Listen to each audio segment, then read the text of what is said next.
Hello students, so today we are going to study a new lesson in our moral education. Name of this lesson is Sam and Pogo.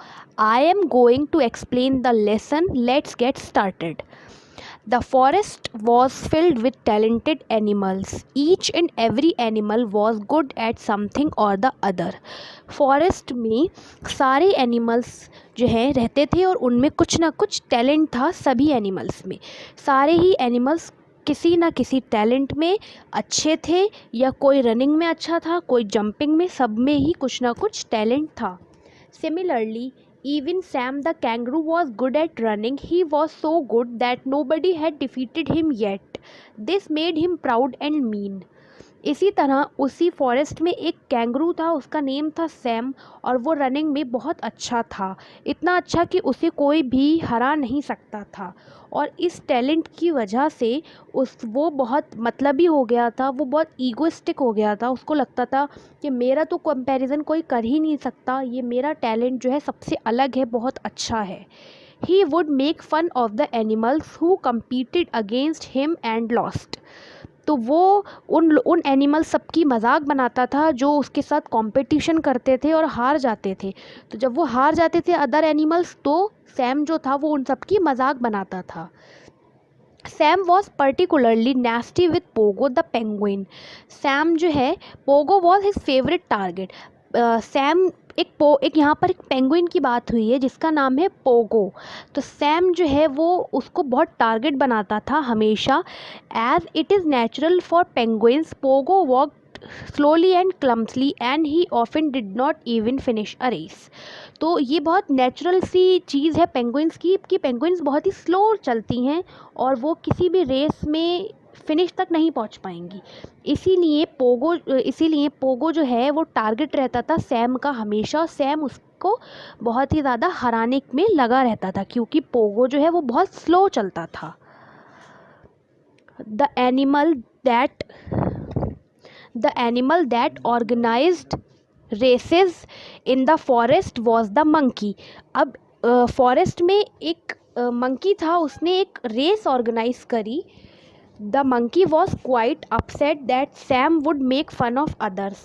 तो monkey बहुत upset रहता था, उसे ये पता था कि जो सैम है वो अदर एनिमल्स का मजाक बनाएगा, सारे ही एनिमल्स की.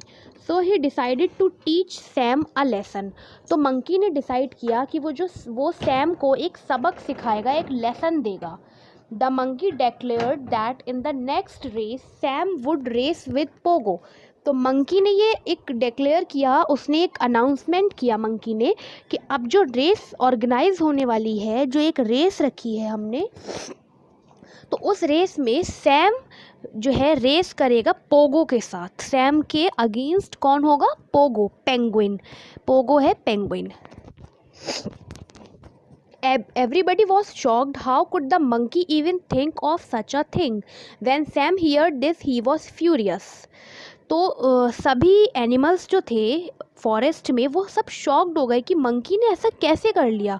मंकी को ये बात पता है कि जो पोगो है पेंगुइन वो बहुत स्लो चलता है, फिर भी he thought that the monkey was trying to insult him by making him compete with Pogo.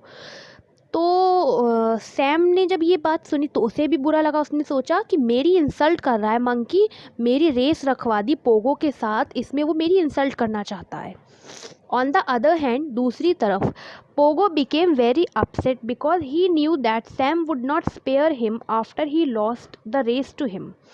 दूसरी तरफ जो पोगो पेंगुइन था वो बहुत अपसेट हुआ. उसे पता था कि वो रेस में हार जाएगा, तो सैम उसे नहीं छोड़ेगा.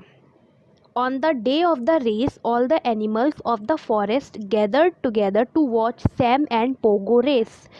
अगले दिन जब रेस वाला दिन आया, जिस दिन कंपटीशन था, तो सारे ही एनिमल्स गैदर हुए, सारे एनिमल्स इकट्ठे हुए सैम और पोगो की रेस देखने के लिए. The monkey led all the animals to the top of the mountain. Monkey सारे एनिमल्स को माउंटेन के टॉप पर लेकर गया.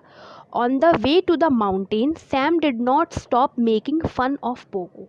तो माउंटेन पर जाते समय रास्ते भर सैम ने पोगो की मजाक बनाई, उसका मजाक उड़ाया. He said that he was sure that Pogo might have a chance to win if he either rolled down or slid down the mountain on his belly.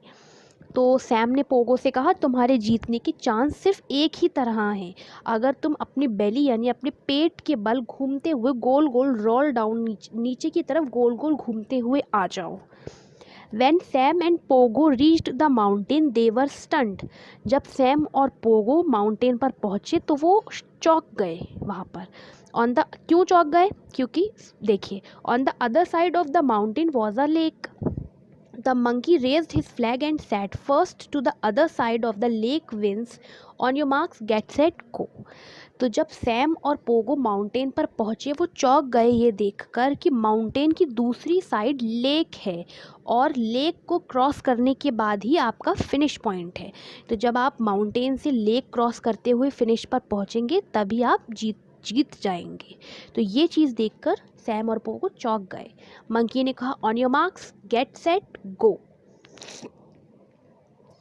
Of went Sam and Pogo. Sam और Pogo चले गए. Sam jumped and hopped as high as he could and reached the lake in no time. Sam ने बहुत ऊंची और तेज़ छलांग लगाई. हॉप्ड का मतलब एक पाँव पर तेज़ कूदना. तो वो बहुत तेज़ी से कूदा और लेक तक पहुंच गया बिना किसी टाइम वेस्ट किए.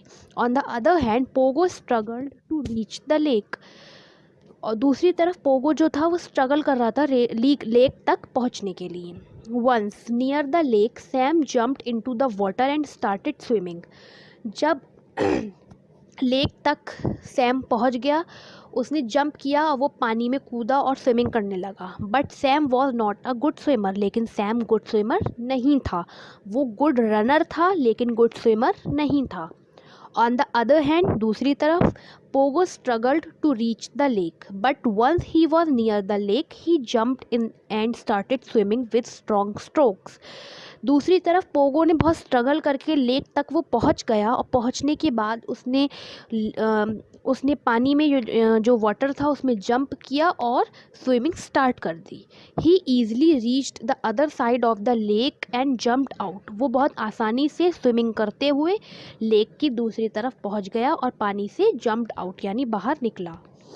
ही then sat down to wait for Sam. और उसने वहाँ बैठकर सैम का वेट किया. When Sam at last reached the shore the monkey declared Pogo the winner. Last में बहुत कोशिश के बाद जब सैम पहुँचा तो मंकी ने पोगो को विनर डिक्लेयर किया और मंकी ने अनाउंस किया कि पोगो जो है पोगो द पेंगुइन वही विनर है. The animals were very happy and cheered Pogo. तो सारे एनिमल्स बहुत खुश हुए और उन्होंने पोगो को चीयर अप किया. Sam just stood there with his head bow. तो वहाँ पर ही सैम भी खड़ा हुआ था, उसका सर झुका हुआ था. The monkey then went to Sam and said, Sam you were good at running and Pogo was good at swimming. Everybody is good at something or the other, so never make fun of others. तो Sam जो था वो शर्म से sir झुकाए खड़ा था. तो मंकी उसके पास गया और कहा कि सैम तुम रनिंग में अच्छे हो और पोगो जो है वो स्विमिंग में अच्छा है. हर इंसान किसी चीज़ में अच्छा होता है और कोई दूसरा किसी और चीज़ में. सब में कुछ ना कुछ हिडन टैलेंट होता है, सबका अलग अलग. तो हमें कभी भी दूसरों का मजाक नहीं बनाना चाहिए. हमें उनका फ़न यानी उनका उपहास नहीं उड़ाना चाहिए कभी भी. Sam was ashamed of his behaviour. Sam अपने उस बिहेवियर की वजह से बहुत शर्म महसूस कर रहा था. He promised everybody that from that day onwards he would never make fun of any animal and he kept his promise. तो उस दिन सैम को एक लेसन मिला. उसने प्रॉमिस किया कि आज से मैं किसी का भी मजाक नहीं बनाऊंगा और उसने अपने उस प्रॉमिस को निभाया. Thank you. Now it's time to talk about the exercise of the lesson Sam and Pogo. Question number 1. What work did the kangaroo do well? A. Good at running. B. Good in dancing. Kangaroo जो था Sam the kangaroo वो किस चीज़ में perfect था? Running में या फिर option B dancing. Question 2. What kind of animals were there in the forest? Option A talented, option B smart. Forest के सभी एनिमल्स कैसे थे? Option A talented, option B smart. Question 3, what was the name of the penguin? Penguin का name क्या था? Option A Jack, option B Pogo.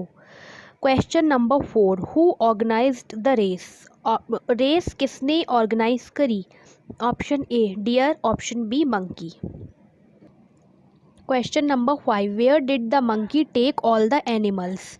Monkey सारे animals को लेकर कहाँ गया? Option A in the zoo, option B top of the mountain.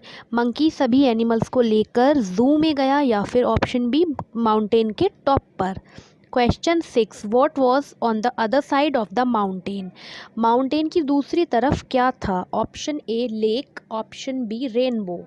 Question number 7, whom did the monkey declare winner? Monkey ने विजयी किसे घोषित किया, किसे बताया कि विनर है? Option A Sam, option B Pogo. Question number 8, never make dash of others. हमें दूसरों का क्या नहीं करना चाहिए? Option A fun, option B smile.